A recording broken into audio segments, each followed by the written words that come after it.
Leviticus Chapter 7. This is the Torah of the guilt offering. It is most kodesh.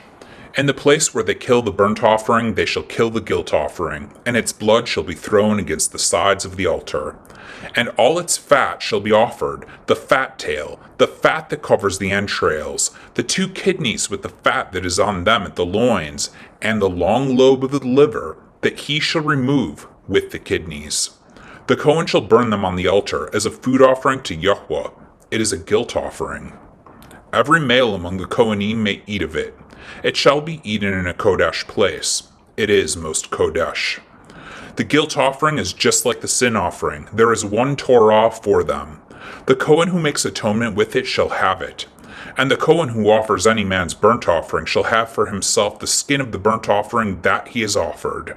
And every grain offering baked in the oven, and all that is prepared on a pan or a griddle, shall belong to the kohen who offers it. And every grain offering, mixed with oil or dry, shall be shared equally among all the sons of Aharon. And this is the Torah of the sacrifice of peace offerings that one may offer to YHWH. If he offers it for a thanksgiving, then he shall offer with the thanksgiving sacrifice unleavened loaves mixed with oil, unleavened wafers smeared with oil, and loaves of fine flour, well mixed with oil. With the sacrifice of his peace offerings for thanksgiving he shall bring his offering with loaves of leavened bread. And from it he shall offer 1 loaf from each offering, as a gift to YHWH. It shall belong to the kohen who throws the blood of the peace offerings, and the flesh of the sacrifice of his peace offerings. For thanksgiving shall be eaten on the day of his offering. He shall not leave any of it until the morning. But if the sacrifice of his offering is a vow offering or a freewill offering, it shall be eaten on the day that he offers his sacrifice, and on the next day what remains of it shall be eaten. But what remains of the flesh of the sacrifice on the 3rd day shall be burned up with fire. If any of the flesh of the sacrifice of his peace offering is eaten on the 3rd day, he who offers it shall not be accepted, neither shall it be credited to him. It is tainted, and he who eats of it shall bear his iniquity. Flesh that touches any unclean thing shall not be eaten, it shall be burned up with fire. All who are clean may eat flesh, but the person who eats of the flesh of the sacrifice of YHWH's peace offerings, while an uncleanness is on him, that person shall be cut off from his people. And if anyone touches an unclean thing, whether human uncleanness or an unclean beast or any unclean detestable creature, and then eats some flesh from the sacrifice of YHWH's peace offerings, that person shall be cut off from the people. YHWH spoke to Moshe, saying, Speak to the people of Israel, saying, You shall eat no fat of ox or sheep or goat, the fat of an animal that dies of itself, and the fat of one that is torn by beasts may be put to any other use, but on no account shall you eat it.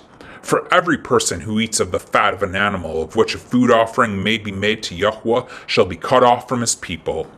Moreover, you shall eat no blood whatsoever, whether of fowl or animal, in any of your dwelling places. Whoever eats any blood, that person shall be cut off from his people.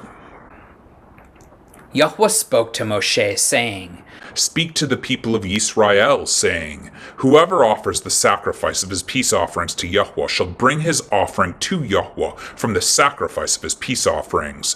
His own hand shall bring YHWH's food offerings. He shall bring the fat with the breast, that the breast may be waved as a wave offering before YHWH. The kohen shall burn the fat on the altar, but the breast shall be for Aharon and his sons. And the right thigh you shall give to the kohen as a contribution from the sacrifice of your peace offerings. Whoever among the sons of Aharon offers the blood of the peace offerings and the fat shall have the right thigh for a portion. For the breast that is waved and the thigh that is contributed I have taken from the people of Israel out of the sacrifices of their peace offerings, and have given them to Aharon the kohen and to his sons, as a perpetual due from the people of Israel. This is the portion of Aharon and of his sons from Yahweh's food offerings, from the day they were presented to serve as kohenim of Yahweh. Yahweh commanded this to be given them by the people of Israel, from the day that he anointed them. It is a perpetual due throughout their generations. This is the Torah of the burnt offering, of the grain offering, of the sin offering, of the guilt offering, of the ordination offering, and of the peace offering, which Yahweh commanded Moshe on Mount Sinai on the day that he commanded the people of Israel to bring their offerings to Yahweh in the wilderness of Sinai. Amen.